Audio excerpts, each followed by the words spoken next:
2 tahun. Tanggapan pribadi saya ya. Iya, merasa puas gak? Cukup gak? Saya pribadi ya merasa cukup puas ya, lebih dari puas bahkan.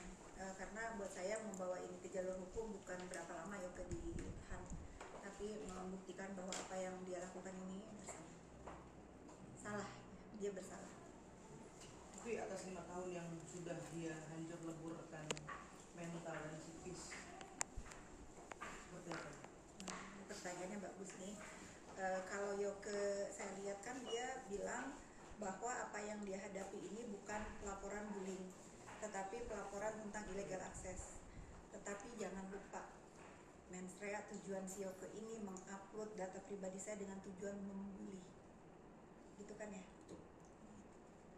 Itu pendapat saya. Ya, sempat kan waktu itu juga jadi saksi, anak juga sempat dikorban bullying. Mendengar 2 tahun ini merasa cukup juga gak sih mereka?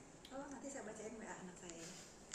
Ya, tentu yang paling utama saya bilang sama anak-anak saya, ini yang saya lakukan buat anak-anak saya, buat suami saya, buat sahabat-sahabat saya, dan buat semua orang di sekeliling saya yang tersakiti oleh oleh si Yoke ini. Kak, setelah kasus ini mencuat, psikologisnya terganggu seperti apa sih kalau boleh tahu? Adakah perubahan sikap atau apa ketika sehari-hari yang seperti yang biasanya mungkin wajar atau apa? Ketika kasus mencuat tentu kan tidak bisa lepas ini sampai juga ke telinga. Terhadap diri saya atau terhadap kakak dan keluarga? Kalau ya ini ya teman-teman ya, tidak semua orang itu mentalnya sekuat saya. Kalau saya, kalian bisa saksikan ya, saya tetap Fitri Sahuteru, tetap beraktivitas seperti biasa, tetapi kan saya punya anak, saya punya suami, saya punya sahabat yang kena impactnya dari apa yang dilakukan si Yoke ini. Saya punya karyawan. Dan itu Kalau buat saya pribadi awal-awal ya, tapi karena kita tuh kalau terbiasa kan jadi 6 gitu ya. 5 tahun itu bukan waktu yang sebentar loh. Kalau dia sehari aja bikin 3 atau 4 postingan selama 5 tahun, berapa puluh ribu kali dia membuli saya. Nah, kalau dilihat antara kepuasan dan tidak kepuasan, bukan kepuasan yang saya cari ya. Ya, saya dinasihati juga sama lawyer saya, ya sudah, yang penting kan dia divonis bersalah. Tapi kan artinya tidak sebanding ya, sebetulnya dalam tanda hati itu mungkin tidak sebanding dengan apa yang sudah dilakukan dengan jalan waktu yang sekian lama. Ya, kalau ngomong kita manusia kan nggak ada puasnya ya, tapi sudahlah. Untuk kasus ini juga bukan masalah lamanya Yoke di dalam tahanan. Selama 5 tahun dia ngebully saya. Sekarang saya sematkan di hidup dia narapidana sampai dia mati, dia akan bawa gelar itu. Oke Bu, segitu bukan nangis, segitu lukanya atas apa yang diperbuat, bisnis hancur. Bisnis siapa yang hancur? Ya, paling nggak mau. Ya, ada maksudnya ada berpengaruh nggak sih sama bisnis atas case ini? Tidak berpengaruh sama sekali. Mungkin buat saya iya, karena bisnis saya tidak perlu netizen ya. Saya sudah cukup kuat di core bisnis saya dari 19 tahun udah di dunia usaha. Apa yang dilakukan Yoke ini tidak berpengaruh ke bisnis saya ya, kecuali yang berhubungan dengan jasa. Nah, dan itu pun bukan karena saya nggak mau bertahan, tapi lebih ke saya nggak mau ngejaga. Kenapa klinik saya di Senayan saya tutup? Karena selalu apa yang terjadi di klinik saya itulah yang menjadi bahan si Yoke untuk membuli.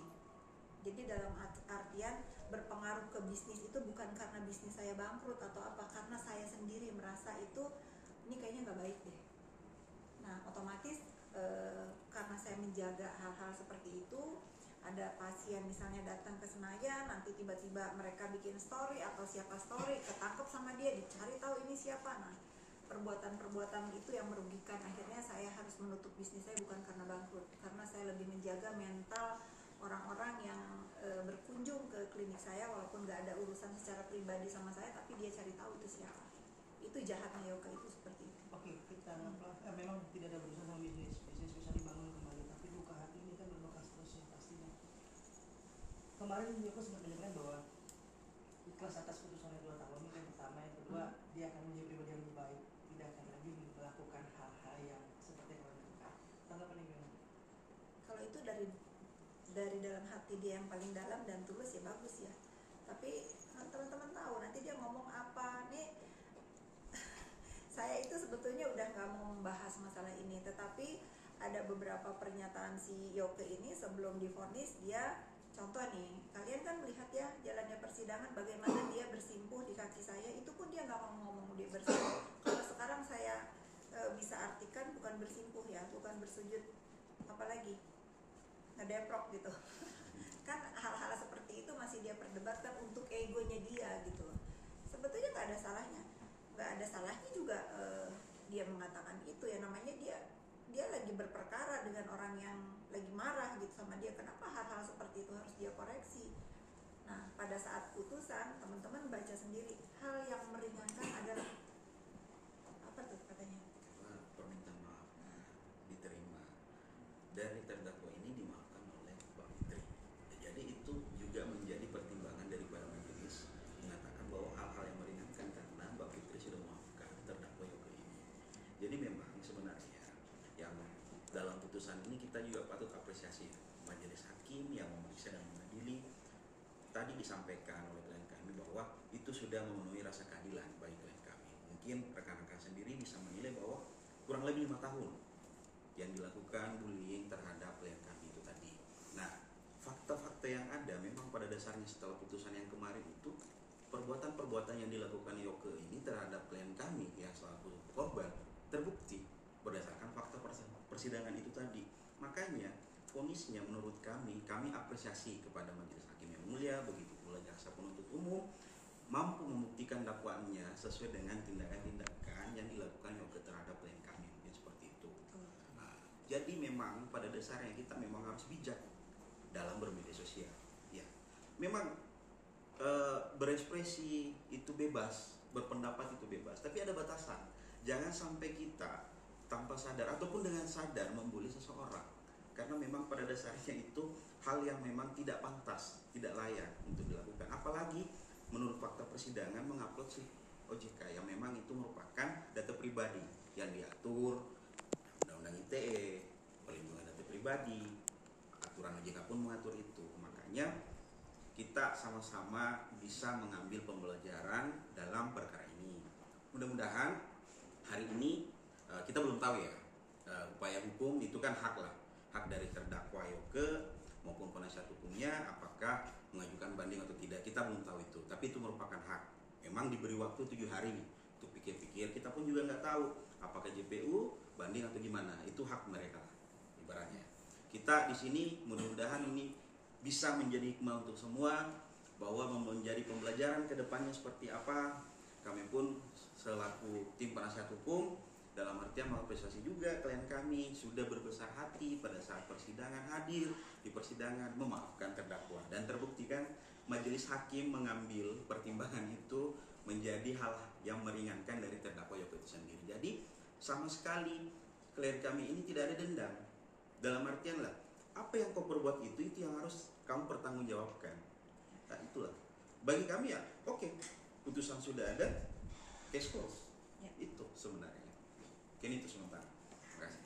Tapi Yoke sendiri nih, Kak Fitri melihatnya seperti apa sih dia tidak melakukan upaya banding, justru dari pihak JPU yang ingin mengupayakan banding. Gimana menanggapinya Kak Fitri? Tadi saya diskusi ya Bang ya, mungkin ini bagus banget kalau JPU membanding, artinya memang ingin memberikan pelajaran ya atas krisis bullying di Indonesia ini kan, ini banget ya, lagi marak banget bullying ini. Ya nggak tahu nih kalau menurut Abang gimana? Ya, JPU banding? kalau menurut kami sebagai penasihat hukum, upaya jaksa akan melakukan banding itu adalah dalam rangka memberikan pelajaran kepada masyarakat, hati-hati bersosial media. Memang konten yang di-upload oleh terdakwa itu kan durasinya nggak panjang, tapi itu kan dampaknya kan panjang. Selama 5 tahun dibully, disebarkan data pribadi, data perbankan yang seharusnya itu kan ranah pribadi hanya orang bank dan pemilik akun itu sendiri gitu kan. Jadi mungkin jaksa ini memberikan pelajaran lah kepada masyarakat. Hati-hati bersosial media, hati-hati juga menggunakan data pribadi orang lain.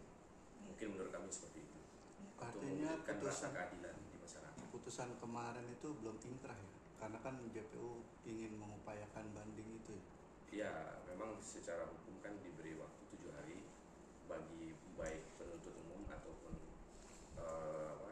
penasihat hukum untuk melakukan pikir-pikir apakah melakukan upaya banding atau upaya lain atau menerima ya.